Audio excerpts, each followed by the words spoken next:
Vitality can still ban Xayah, Tristana, and then just ban Swain instead of Jhin with the last one.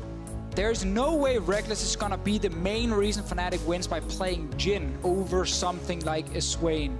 So that should be the adaptation for Vitality, unless they really feel confident. Again, they can play around the Swain. Like they had a plan beforehand, they're doing the exact same thing again. So we have to assume, and I talked to Splice after their game yesterday, where they also gave away Swain multiple times and said, look, in scrims, it can make sense, you can win against it. Vitality clearly gonna say the exact same thing. Listen, we can beat this in scrims, we don't have to ban it on stage, we know they're gonna first pick it, and we get Camille, Tahm Kench, and they're clearly very happy with it. Oh, we just go again? This is so far 100% the same as our previous pick ban. And then it was Taliyah. Correct, Taliyah. Followed by Zoe, Trundle, Varus, and Olaf in the bans. I love seeing the GG re. Let's remember that Vitality did get some early kills last game. There is, again, a chance on their side that they feel like they could actually, you know, if they just execute it better, they could beat this draft because they're not afraid of the Swain mid lane if Taliyah can roam against it. Two big plays happened that swung it in Fnatic's favor last game. Hylissang went mid, jumped a minion that randomly chased Jiizuke, secured 2 kills for Fnatic, and that was a big thing early on. And then the big play where the smite from Broxah knocks down Jiizuke from his Taliyah wall, and they kill multiple members bot lane with the Swain TP. And those 2 plays swung it back in Fnatic's favor. So if you are Vitality, they're probably saying backstage, guys, we can avoid those 2 things from happening, and then we can snowball with this draft. Agreed, they had a 1,000 gold lead at that point before some of those plays happened, Deficio. And I'm really glad you bring up the Hylissang play, because he was very aggro. He jumped in at every opportunity and found many of them. And of course, as we've hit phase 2, now we've seen some pivots. Sivir, Varus, GP, Zoe, near insta-lock on the Olaf. Vitality said we'll follow the same principles and cause of the previous game with some small changes. So we had Trundle in the first game, then we had Skarner, now we have Olaf. So we go more and more towards the very aggressive ganking side for Gilius. They can be very active early with Olaf. He can really try and get top and mid going. The Sivir being removed is important. It was used by Minitroupax to secure 2 early turrets for Vitality.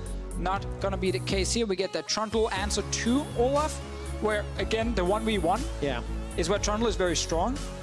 But Olaf can snowball lanes a little bit more effective, I feel like, with more perma ganks, and he is a faster clear in the jungle as well. So this is on Gilius to get the upper hand in the jungle matchup and get these solo laners going. All right, Gilius, let's see what you can do. I believe this is the first Olaf all split as well. Looking down his stats, see what performance he can have. When he played that Trundle last week, he got the early ganks, he got the early plays. And of course, to round up Fnatic's team composition, it is another traditional tank, Cho'Gath up in the top lane, assuming Caps is going to get that Swain mid, and then Vitality have to lock in their AD carry now. Let's see if it's going to be early game or late game. It's going to be a 1-item spike AD carry here for Minitroupax, but not necessarily the one you play around, and that fits the composition of Vitality in that regard when it comes to the early game plan. Now Fnatic, on their side, it is insane 5-man team fight. It is group as often as possible, and you cannot kill Trundle and Swain doing their ultis. It is so difficult for Vitality to do. And then there's a giant Cho'Gath as well. Yes. So you have this Fnatic draft with insane tankiness and enough damage during the ultis being used to actually burn down 1 or 2 members on Vitality, because there's a lot of squishy champions on their side. And this means it's early snowball for Team Vitality. It's apply pressure with Taliyah ulti, Tahm Kench ulti in multiple lanes. And for Fnatic, it's group 5-man, walk to a Baron and say, come fight us. Or we grab the Baron with Cho'Gath. There is no room for error on the Vitality side. Deficio, you've just broken down the strengths of Fnatic's comps, how they can play later into the game, the benefits of teamfight. For Vitality, there is no later games if they fall apart here. Down 0-2 in the series. Yes, they will play in Copenhagen. Yes, they will play on that stage, but they will not be in finals if they do not keep this series alive. They need to reverse sweep. It is a monumental task, but it has to start here. And as much as I love watching Fnatic play some great League of Legends, then I still want more games in this series. So Vitality got red side again because Fnatic picked blue. Yes. It's their preferred side. They go with almost the identical draft from last time, except new jungler in Olaf and a different AD carry from Minitroupax. Mainly the jungle is important here. Gilius, active early game, Hermit ganks. I want to see these solo laners get ahead. Let's see whether they can do it. Gilius has done in the past. He's shown he has the ability to get his team advantages. And the sun is setting on Summoner's Rift if you are a Vitality fan. But will it be celebration or disappointment? The rookie class of the split came in, surprised a lot of people with how good they were, and then surprised the same group of people with their mid to late split struggles. I think just Vitality proved what's so fantastic about Europe and the EU LCS. The fact that when we lose a bunch of names, we get a new group of rookies who can instantly show up big time on stage, who can actually give us great games, who can fight for the top spots. They were #1 during the first half of the regular season with all these new players, and of course the two veterans in Gilius and Cabochard on their lineup. So it's always nice to see the classic tradition continue each split for Europe. I mean, we kept saying it, the most exciting set of rookies since Misfits is one that we said for a while. But what will happen next? No level 1 shenanigans from Fnatic this time. Actually cost them last time, so they decided not to do it, seeing as they lost a lot in the bottom lane, but of course they did set Gilius a bit behind, so could have looked for it, but decided not to opt into it. So Gilius gets a good start. Broxah will be with his top laner. There we go. On top side. I was about to say he's solo starting it, but I did see the Cho'Gath waddle his way towards just a little bit of help from Bwipo. Might have been just a Q. No, he didn't actually skill anything, so he grabbed E for himself in the lane on Cho'Gath. Tradition. And Cabochard, last game, did get an early gang and secured an early kill for himself after he almost died level 1 in the trade. And they did try and play around him a lot, but they got countered by the double TPs from Fnatic. Let's see if they can get Camille far enough ahead in this game that Cabochard can take over. Of course, that's going to be the goal. And, you know, talking about let's see Deficio, as has become customary at the beginning of every game, just want to remind everybody, check out Rekkles' POV stream, twitch.tv/RiotGames2. You can see exactly how he plays, how he navigates. Just reminding everybody, it's a beta test as well. We are looking for feedback from our producers on Twitter. And if you go check out the Reddit thread, leave your comments what you think. And it's so awesome we're doing it. I just feel slightly bad for everyone watching that it's Ezreal every game. And it's just sitting and shooting minions with Q. And it's like, yeah, guys, this is how you farm on Ezreal. Oh, man, I didn't think about it. At least Game 2 POV stream is probably going to be very exciting thanks to the early laning phase and the fact that Minitroupax and Jacktroll were in their faces shoving the whole time. And then all the action happened away from Rekkles after that. It did, but I'm sure he was looking at it, right? Hopefully. This game might be different. We will see what happens. I'm still expecting Broxah to try and focus his attention around topside to protect both Bwipo and, of course, Caps. Yeah. And, of course, talking about Caps, he's on that Swain. Again, 2 games in a row. Manages to get the insta-lock. And let's talk about Swain. Okay. Because, again, there's this whole thing going on about, you know, a team's dumb, why do they keep leaving it open? Hashtag ban Swain was trending yesterday. Exactly. We saw, from the last quarterfinal, we've seen it perm banned in a lot of other regions, wins 15 games in a row in the EU LCS. But what teams are trying to do against it is saying, we can beat Swain before he gets 2 items and he can team fight. Because Swain actually typically falls a bit behind in CS in these lanes. He just dominate from the get-go. Let's see what happens here. That's gonna be a flash force. Oh, down to 100 HP. Smite for some HP. Broxah flashes over the wall. It's a chase from Gilius. Gilius manages to get the undertow. Needs one more. Somebody heal comes out. Now Gilius is in trouble. Not going to be a follow-up from Fnatic, and the screams in Berlin as Fnatic almost concede first blood. We wanted aggressive Gilius. We got it right there, flashing to try and get the kill. He's still on the Drake. He's fairly low after a little exchange, but will of course make him smack a little bit harder. I think Broxah's is going to stay around. He's going to try and force Gilius away. So no Drake should be taken this early on, but back to the Swain one. Vitality is saying we can push in the Swain and we can roam away from him. We can get far enough ahead in this game that Swain won't be that strong team fighting force that makes us lose. That's why they leave it open again. That's why they feel like they have answers to it. Because as I said before here, Swain typically doesn't just, especially in the mid lane, destroy everything. He needs time. 2 items is the big power spike where he becomes that absolute insane monster in team fights. Timing windows then. That's what Vitality need to do with their team composition. But we have a tweet on screen from what is he trying to spell here? To Yankos. Be something and can I buy a consonant? Okay. Can you give me a consonant? I will give you an A. Oh, nice. That's a vowel, not a consonant. But, sorry. I'll keep up. Sorry. I'll keep up, right? That was bad. Sorry. Either way. I thought you wanted the joke to be we was gonna, get A and then get the other one wrong. It's an English video game show. I don't expect Danish national. I think we have it. We have it. Either way, Look, 15-game winning streak. We've talked a lot about the Swain. Okay, and Deficio, yeah, see, I got an A. Thank you. I got my A. You just explained how Fnatic can win that game, but for Vitality, it is the early game. It is the mid game where Olaf, Camille, Taliyah, Kog'Maw can find opportunities thanks to how much earlier they become online. Well, see if they can do something now. Jiizuke hit level 6, Trevor. I say you want to get Cabochard going. I think Vitality agrees, which is why they draft this way. Now we're going top lane, 3 versus 1. All right, we're going to judge the execution here. Weaver's Wall blocks off Bwipo, actually locks out Cabochard as well. Good damage from that threaded volley, and Gilius, oh man, has decided not to go in. He's still just waiting in the wings. That was... No Ragnarok available, and Jiizuke maybe feeling the pressure there a little. That execution was as bad as my comment just before here when we had that little tweet from Jankos. You do not get any points for that one, and that was your first big cooldown used, and you had flash used by Cabochard defensively, because Gilius didn't even get in there in time. Let's see what happens one more time. Set up the play here. The Cho'Gath is close enough to the turret to try and step back. Cabochard does not early ult to try and keep him away from the turret. Wall comes in, he can flash over it, follow up, and Gilius doesn't feel like he can actually enter the fight.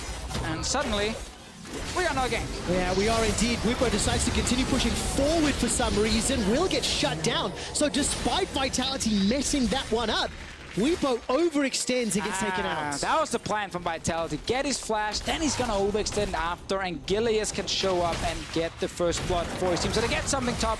Try and get more with the blue buff, but it might be taking time bot lane as well. All right, some good damage now into Hylissang. Ignite is burning away. No summon, a heal. It's on cooldown from Rekkles. Hylissang survives with his life. Crucially, Vitality get the early advantages, an assist for Cabo, and a kill win to Gilius. Minitroupax did not want to flash for the last hit, maybe not 100% knowing if heal was ready from Rekkles or not. Decided to keep the flash. Instead, it is just forcing the Braum back to base. Jiizuke is back mid. First roam top side was not a giant success for him, but they of course managed to then re-gank it after and get a kill. Look at the CS differences there, Deficio. A wave behind for Caps that'll extend. That's what happens when you leave the lane. Exactly. On the flip side, the lane that he did go to help a little bit was Cabochard. And that means Cabo's got the assist and a little further ahead. It's only a minor gold advantage for now, but it is somewhat what Vitality needs to do with this composition. And that is a funny difference between mid lane and top lane Swain, because top lane we see him actually bully out a lot of matchups and get ahead. Mid lane we just see a lot of mages being able to go even or slightly ahead against him. So in this case here, Caps is very happy. He sits mid, he farms, his TP is going to be ready in about a minute's time, and then he can actually just save that and match the next roam from Vitality, because the first one in this game here, granting them 1 kill eventually, if the second one is not successful and they end up losing a bunch of kills on it, it just feels like last game all over again. So Vitality just needs to execute on the next big ulti from this Taliyah, and Caps just needs to save TP to try and match. Save TP to match. It's not available yet. Very soon to come off cooldown. Should match the ulti anyway. Got it. Weaver's Wall slowly ticking down, and Cabochard, he's also his TP is also on cooldown. He used that back to lane. Got himself the TM up for now. And both teams continue just to scale, get those items. Cap sitting on top of this control ward. You can see the vision for Fnatic lingering towards the bottom half of the map, where Vitality towards the top, 2 control wards just north of Jiizuke. As now Gilius is going to come in for a little bit of help. Demonic Ascension available for Caps, but he decides not to pull the trigger. Ganking mid is hard. It's very easy for Caps to just sit near his turret. Now we get that second player on top side, but look at this. Cho'Gath is like, kind of Has he got away though? That's the question, because Gilius has got Ragnarok available. But now we can get this match. Caps can just go bot lane. That's going to lock in Bwipo. Okay, Rupture comes down. Feral Scream buys some time. Bwipo's going low, and the wall's not going to be enough. Gilius gets the second of the game, and Broxah's going mid lane instead to help push the tower. Okay, Fnatic realized they couldn't really go bot lane and tower dive due to the Tahm Kench on the side of Vitality, but I still think they can at least force them away to trade turrets, and now they're actually moving down. So a little bit split calls from Fnatic. Yeah. One is push mid, another one is push bot lane. They're on their way here with Broxah. Vitality, however, gets the second kill top side, and they get this turret. So better start than last game in terms of gold difference. Significantly. Tower first blood, actual first blood. Secondary kill as well, and Vitality, they've got the earlier game composition, I think, which is fair to say, but they're utilizing it well. Up 1,500 gold, and the man, the leader, the caller, Gilius, the recipient of both kills, I think that is instrumentally important, because he has to lead his team to pick up this win and start clawing back victories in this best of 5. Getting the Rift are also very big here for Vitality. Needs to keep snowballing against these outer turrets, take them down, open up the map so you can utilize the Tahm Kench and the Taliyah like they tried to do last game, of course. Caps still sitting with TP, didn't want to use it defensively to top side and try and save his top laner. Ended up just moving towards bottom side after a while, and they did secure bot lane turret, and Caps walked back mid to get more CS. It's important to note the item spikes coming in. And you have to build that Rage Blade. It always kind of sucks picking up a Blasting Wand as an AD carry. Slightly better from this game, but still just a little, right? Never feels great. But once it's picked up, and you're going to see Jiizuke finishing off his first item and potentially Cabochard as well, that's going to be a big sort of go button available to Vitality. And Cap doing what he did last game. Second TP also used back to lane to just continue farming as much as possible in it, giving now a small global advantage for Vitality that they have to use. I'm just waiting for next ulti for this Taliyah here. Cabochard, if he continues to sit top, the goal is to kill the Cho'Gath again. Yes. Otherwise, there's no point keeping him top lane when there's no tier 1 turret. Because all the objectives in the river have been killed. It's going to be a while before anything is there to be fought over. So Cabochard technically could swap around and continue to pressure another lane to try and set up another play. For now, he's staying top. Well, looking at the other lanes, Broxah was lingering down in the bottom lane, placed a couple of wards in the river. Maybe going to set something up, but into double flashes as well as Tahm Kench is very difficult. Kills the control ward and just pushes this wave deeper. But this is a fight Vitality could take bot side, because they have TP from Cabochard and ulti from Jiizuke, but once again, they're looking to just kill Bwipo every time. All right, flash is available to him. He's going to use that one already, so literally nothing used but pressure. But Rekkles and Hylissang, they're going to get some tower damage in the bottom lane. This is still risky. They're going for a tower dive. Glacial Fisher comes down. Defensive flash away from Jacktroll. Now Minitroupax continues to run for his life. Jacktroll is down, but at what cost? Hylissang and Rekkles are running for their lives as the Weaver's wall is pulled ever so slightly short. Now Jiizuke is caught out, pulled into the wall. Cleanse already used, forced to flash to safety, and Vitality, they lose one. Fnatic push up here. They know they can TP in with the top laner, and Caps could roam. But still, I felt like much earlier here, if Vitality had not spent time trying to kill the Fnatic top laner again, they could have responded earlier bot lane for a big, big play with Taliyah, with Camille, get numbers advantage on their side, and try and get more than just a summoner spell. But instead, because that didn't happen, Fnatic get the chance to push all the way in. They have time to respond with TP as well. And they're playing 3v2. Despite it being against the globals on the side of Vitality, they come in too late to actually save Jacktroll. And how different is that coordination on the dive, landing the spells, Hylissang leading the way again. His Braum has been phenomenal in these last 2 games. It's the same thing where you just stop Vitality from further snowballing. Okay, just recall in time. Oh, I clenched. Good mechanics right there, Trevor. But yes, Hylissang leading the charge, Fnatic being on the same page. Yes. They are not allowing Vitality an opportunity to breathe when an opportunity is presented. And Vitality are not looking for the big plays, they were looking for the small wins by going top lane again. And I think now they lost the ulti from Taliyah, they lost the TP from Camille because he used him defensively. Got it. And didn't return anything. I mean, you can look at the play before. If they do kill the Cho'Gath, they have Rift Tail to try and get a top lane turret. Yeah. They can get a bit more for themselves. But there was a chance of a big play bottom side that it didn't go for. Well, they do swap Cabo eventually. He takes the bottom outer turret. It will be at the cost. The mid outer turret, there's no one close enough really to defend.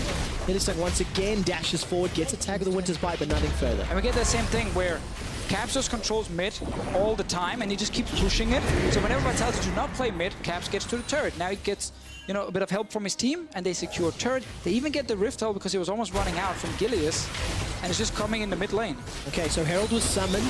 Jacktroll used the Abyssal Voyage to bring Minitroupax to the mid lane, and Cabo walks his way up. Flash is available for him, so is the Baby Cage. And that little boot not going to do a lot of damage thanks to the Herald being chunked down very, very low. We're getting to 15 minutes on the clock. And Vitality, they have no lifelines. They cannot call a friend. They cannot use a 50-50 because they have no more games to play with. It is do or die. Third place waiting for them is Splice if they get knocked out now. All right, so let's look at what they have. Cabochard almost completing his Trinity Force, but already got the Sheen, which is already a big DPS increase for him. There's no flash down in this bottom lane here. ulti is available, Jiizuke can join, so there's a chance Vitality can secure a kill on bottom side and try and get a tier 2 turret. They still got 5 minutes before Baron even spawns, which is one of the ways for Fnatic to force grouping. So Fnatic should be aware of this. And of course, Bwipo very far behind. We'll get to that in a moment as Caps full stacks on that passive. There's Demonic Ascension available to him, but the thing is, can he get through the Grey Health and the Devour? Doesn't fancy his chances now. Just quickly looking at the CS differences between Cabo and Bwipo because of how the 15 minutes have played out. It's around 30 CS, it's around 1,300 gold. There's a very, very large amount as Caps not going to manage to interrupt Minitroupax's recall, and the tension continues to build as Vitality are unable to find an opening or force Fnatic's hand in a play. Yeah, we're just looking for Jiizuke's next ult. He can push mid against Ezreal. You can try and then use ult aggressively to either side, because you can actually play around Minitroupax now. Yeah. On one item, he is fairly strong, but the problem for him is he's against that Klepto AD carry. 2 items on Ezreal. Now, if there is a fight breaking out, Rekkles could do a lot in it. He's not going to be weaker than the enemy AD carry. And that's why it just feels like it's a Cabochard lane we're going to see the play in at the moment. Gotta push up mid. As we see first, Fnatic is moving. Keep a close eye on Hylissang, because every time he has flash available and enemies to target, he jumps all in. And now we know that Vitality want to control bottom side with Cabochard. Drake is alive. That means Fnatic can go top, secure a turret on their side, and make sure to keep the gold fairly even. Deficio, as we're getting closer to the mid-game now, the map is becoming more and more open. And Undertow will find Bwipo. Hextech ultimatum's available here. Manages to lock Bwipo in place. He will get killed before a teleport can even finish. But what can Caps do? 1v2. Full stack on the ultimate. Here comes the Weaver's Wall. Very good Undertow into the Rekkles swing from Gilius. Now Caps throws down the ultimate. The Ascension goes up, buying some time with the stopwatch. That will keep him alive a few seconds longer. And it's Broxah that shuts down Gilius. Now it's getting messy for Vitality. They're running for their lives. Jacktroll has come in with the Abyssal Voyage, and Broxah gonna look to put that Pillar of Ice down. Gets knocked away. Jiizuke realizing the battle on 2 fronts. Vitality ends up trading 1 for 1. Just like last game, I see Caps trying to respond with the TP on the bottom side, but Vitality did get the first kill for themselves. They knew they could have Jiizuke joining as well. Wanted more for themselves, but a good stopwatch being used, and sadly for Gilius, he thought he could flash him for the last hit before the stopwatch, and then he ends up just looking a little bit foolish when the Swain stands next to him and just kills him. Actually, Jiizuke is staying bottom lane. Flash and cleanse available. Where's the damage to come from? So far, it's Broxah and Bwipo who are the closest. All of the CC is provided by Hylissang. All right, 1v3, Jiizuke. Rookie of the split. Let's see what the blue suede shoes can do. Not a lot, because there's so much CC. A little bit unfortunate, sticking around just too long. The rest of Vitality, they were nowhere near. So the play from before here, we keep talking about make a play around Cabochard, get him further ahead. They actually do manage to secure it. I like the ult here to make sure it doesn't get knocked up on the Camille, and then suddenly, bam, there's a kill. Caps comes in just like last game, wants to respond, wants to defend, but Jiizuke can join, and if Vitality were able to do more here, let's see what happens live. All right, Vitality were trying to push up in the top lane. Hylissang flash ulted, but will not be able to pick up more. I'm looking at Summoner Spell cost on the Vitality side. Only heal from Minitroupax. Fnatic again, stay even in terms of kills. Slightly ahead now, if we actually look at the turrets on their side, and this is the draft that just wants to get to 2 to 3 items, wants to group as 5 around the Baron, and force Vitality into a bad team fight. So they've successfully stalled the game once again, and the last 2 ultis from Jiizuke have been used to try and save his teammates, more than him making a very aggressive, proactive play on his side. And it's meant that he's not been able to pick up a lot. He's just sitting with 1 assist in this game. Despite the huge farm advantage on the side of Vitality's carry in the top lane, as you mentioned, Jiizuke unable to do more, unable to get Cabochard knocking over even more towers. And the pressure's still on them, right? Deficio's 20 minutes in. Baron is going to become ever more problematic. And for Vitality, the number of options available to them, it feels like they're going to get smaller the later this game goes. Yeah, exactly. It gets harder and harder to play split push the further you into the game, because a lot of teams can just group and force a team fight around either big objective, Elder Drake, Baron, and that always stops your split push. Or you just get full mid control before the Camille can move all the way from the river to an in-hip, because it's a pretty long route she has to walk. Gilius is trying to force something. All right, manages to connect with at least 1 Q. Forced to Ragnarok away. There's a Devour available if needed, and it is. Jacktroll now spits him back out. Such a good poke from Caps. Gilius just gets run down. As you know, the Empire Rekkles isn't done yet. Red buff is on. Manages to arc and shift over the wall. Okay, no Gilius, no smites. Do they risk the Baron? Teleport is available for Cabochard. For Vitality, they have to play around this Baron without Gilius and Smite. Vitality didn't need to stop Fnatic here. They need some kills. They need to get ahead in this game. The Weaver's wall has been interrupted, and so has the Baron attempt. Baron continues to help out Vitality, chunking down the Fnatic members. The fight is on two fronts, and Jiizuke is playing the flanks beautifully. He's threading that volley forwards and backwards. Hylissang not going to get caught by the tongue lash, and Cabo's coming in from the backside. He's got the baby cage, locks in Hylissang and takes him down. Vitality get the kill. Fnatic are now routed, running for their lives. Fnatic don't lose more, but crucially, Vitality get the reply kill. Can Vitality go Baron here? They're still very healthy. Gilius is on his way. Hylissang is dead for 15 seconds. Caps has gone back to base without teleport. It was a 50% Baron control for Vitality. There's a feast available for Bwipo if he wants to challenge give it up. The call is back away. The call is give it up. And the calls from Vitality keep their hopes at finals alive. So big here for Vitality. Looked lost almost when they gave up another kill. Gilius died, but by Fnatic starting Baron, they get walled in initially, and they can't get away very quickly, so they take a bunch of damage from the Baron itself, and now it's just good kiting around from Jiizuke especially. Minitroupax as well gets a bit of damage on them, and eventually the rest of Vitality can join and pick off. It's just Hylissang, but that's enough because you dealt so much poke damage to the rest of Fnatic. It looked like Vitality just couldn't snowball enough. Yep. They couldn't get the advantage, but they just got a Baron. Oh, look at that. If ever there was a moment to carry your team, Jiizuke just found it. I think all of Vitality there deserve credit in terms of how they actually did dance around. Didn't go for the all-in fight, bought enough time, landed enough poke to then run for Baron after this. And Fnatic, they'll be mad at themselves because they have the scaling, they have the team fighting comp. I think going for the Baron made sense to try and force a team fight 4v5 or feast it. Yes. But then when it actually backfires, suddenly you're like, man, we didn't have to do that. We could have waited 5-6 more minutes. Deficio, the room is quiet here in Berlin as Fnatic are under pressure. Vitality picked up, I believe, 5 Barons during their quarterfinals, and their Baron power plays were very good. 6,000, 6,000, 5,900. The average is around plus 3,500 gold, and only one of them was below the average.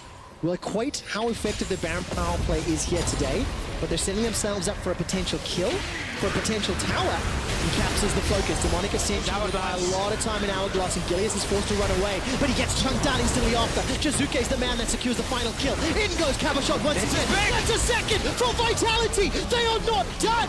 They don't care about Fnatic's legacy, and they are pushing into the base. Cabochard sits on the wall, threatening Rekkles, and Vitality are pushing into the base. Oh, this is so big for Vitality. They get more kills. They're gonna get an inhib as well for themselves. Look at this carry suddenly on Minitroupax's side. He's 2 items. Jiizuke was sitting on 1 assist before this. Nothing else for himself. Oh, very close. The Devour buys some time. Bwipo fancies himself a shot as the Feral Scream will prevent anything further. Super minions in the top lane. There's still a minute of Baron buff remaining. And Vitality have just bought themselves a lifeline. Fnatic want to shut them down. Caps coming in from the sideline, but Bwipo's been turned! Bwipo's been killed! Minitroupax has taken him down. That's his first kill of the game on the Kog'Maw. Now the focus is on Cabochard. He's going to get shut down by Caps, and it's Ezreal, Rekkles, that takes him out. 2 victims for 1 apiece as Vitality get out, but crucially the map is in their favor. 24 minutes in, they got that top lane inhib now. Don't have to worry about Fnatic grouping on another Baron and forcing a team fight. They can actually set up the map once again on their side. And as I said before here, crucial kills on Jiizuke.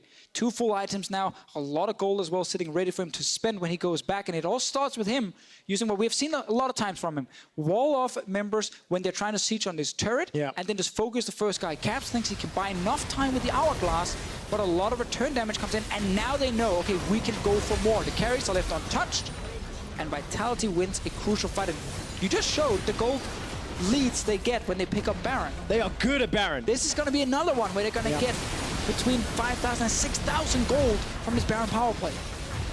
The most important Baron of Vitality splits. Get rid of all the memes, they don't matter anymore. Because Vitality are playing for their lives. This was obviously the cleanup kill onto Bwipo. Just they were trying to escape. It ends up being a 1-for-1. Cabo goes down. Yeah, sorry Cabo, but I think the support will value the AD carry above you in this case. And it will be also another Drake going down. This one will be the first one for Vitality in the game. But as we said before here, no way for Fnatic at the moment to force an easy fight around a big objective. So it is on Vitality to set up the map once again. Use Cabochard very, very strong with that Hydra completed on his side.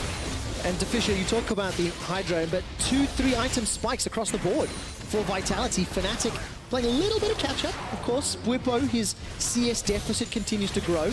And we talked about how Vitality could run out of options. With Super's top, they have way more options now. Yeah, and Jacktroll can go bot lane and place the ban of command on a minion there, and suddenly it's a lot harder for a Cho'Gath to actually kill the minion.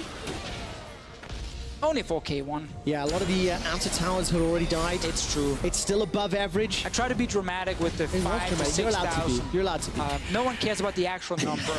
I do. It's a stat. It's important to me. But either way, it's important because that's the gold lead that Vitality have accrued.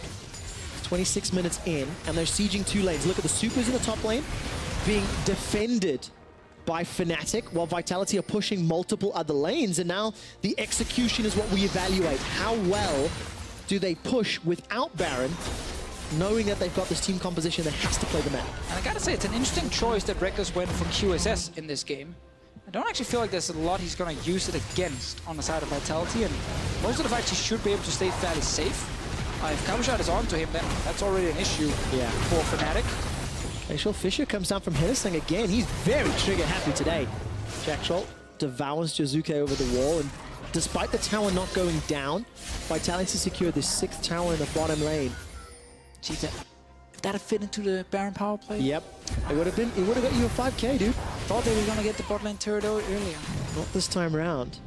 All right, so this resets the game entirely. It's a minute until the next Baron, and Vitality, Deficio, they're in control now. Have had difficulty setting up for safe Barons in the past. It is true. Vitality normally will do well if they can force a fight just when Baron is alive, win the initial fight, and then go in and secure the free Baron, because they are much better at fighting than the slow steps necessary to properly set up vision, minion waves, and then start the Baron itself. Right. And another problem, it's been denying the enemy jungler from getting into the pit. That's how all these Gilius smite things started, was that junglers always got into the pit and had to then, or had a chance to contest for the Baron. Vitality normally can't try and deny that. Not been the case in a lot of the games. And this one here, I think if they do start the Baron, they should be ready to just turn instantly. Cabochard's ult will be enough to just single out one target and say, this is the guy we're killing. Yes. He cannot get away. Focus him down. The only one who can survive for a bit is going to be the Swain with this Hourglass.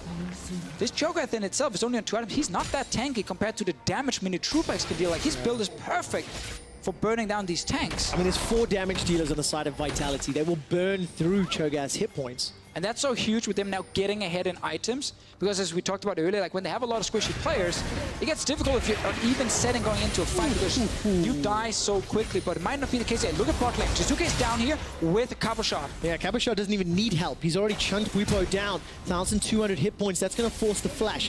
While that was going on, that's because Minitroupax was under pressure in the mid lane. Fnatic, they're going to start off the Baron. There's no real support here. Gilius has a flash and smite available. Oh, can he do it? Is the inhibitor. They're going to try and finish it. 1,000 HP. The focus is Baron for Fnatic. Gilius going to look to flash over the pit. He's in. Who's going to win the smite fight? The deaths are not there yet. Bwipo's going to go down. Gilius gets the kill. The Baron Gilius gets it. Gilius wins the Baron smite fight as well as the ensuing fight. Minitroupax is trying to get some damage onto Hylissang. Not going to get through the Unbreakable yet. Finally burns him down. Broxah forced to hop over the wall. The Mystic shots are not there. But look at the base. Jiizuke is still trying. He got a banner minion with him. They've been spending so much time They've done it! They've done it! Vitality are onto the Nexus! You're right, they've killed the Nexus turrets. They've done it, Trevor. They killed the Nexus turrets. And Gilius won the battle for the Baron. No more memes. No. This time, Gilius gets the Baron itself. Oh my word, 30 minutes in. the split call, and it feels like Vitality got everything. They got supers, they got the Baron, they got some kills. It doesn't matter that people died. All right, Trevor. Vitality have now got 2 Barons in this game. They didn't have to set up any of them. They had to fight to get them. That's the Vitality style. That's how they want to play the game, and it's been successful here. Fnatic have tried also to force down quick Barons, and it's backfired both times. Not only did they lose the Baron, they lost both Nexus turrets and the bot lane inhib from before here. Let's see the whole thing down. If you look at the minimap, you see bot lane 2 players, Taliyah and the Camille. So Fnatic's call is, we gotta rush it, feast everything, and then we gotta go back with the Baron recall to try and stop this push from happening. But it goes down so slow, and now it's just chaos everywhere. Chaos. The Cho'Gath dies before he can feast. Gilius takes it against Broxah, smacks it with the axes and the smite, and suddenly it's now Vitality winning everything. I cannot believe the damage Minitroupax was putting down onto Bwipo right at the start of the fight, just melting through him like butter, and that gives Vitality the 9,000 gold lead. More supers in the bottom lane, and it just seems like they've come alive in this third and what was potentially final game of the series. And at 20 minutes, if you pause the game, it looked like Fnatic were in full control. They had successfully stopped the early snowball. They were getting a bunch of kills as well. They were ready to play these late game team fights on their side, but that early Baron they'd go for backfired, and that's what actually set Vitality so far ahead in this game. And it is so important for this team, down 2-0. Yes. If they can win this, huge momentum, ton of confidence on their side, knowing they can actually still beat Fnatic, and then we might go suddenly for a lot more games. Man, look at that. Minitroupax 2-3 shots. Broxah chunks him down, looking at the mini-map. Cabochard jumps forward into Caps. Hourglass is available to him. And here comes Jiizuke. Very good heal. Gonna keep Caps alive. It gets built into the kit. It's not like he did it on purpose. But nevertheless, Fnatic not gonna be able to defend as the middle inhibitor turret is now fallen. No towers remain. No inhibitors remain. Only the Nexus remains for Fnatic. And Vitality play this one safe and smart and back away. 2 wards have been placed in the base, so let's see if they can stop a recall. Well, they can. Cabochard is going to be the target. He's trying to taunt them, I think. Manages to turn this one around. Here comes Jacktroll. Vitality were just waiting on the side lanes.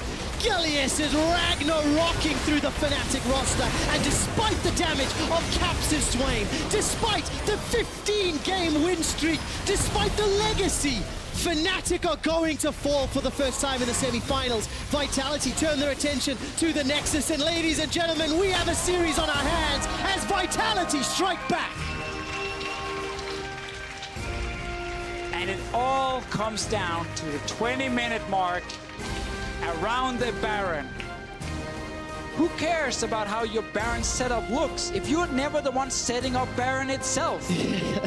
You're the one fighting the other team when they're trying to do it. And we saw good execution around the fights. That's what Vitality can do. That's where their skills are.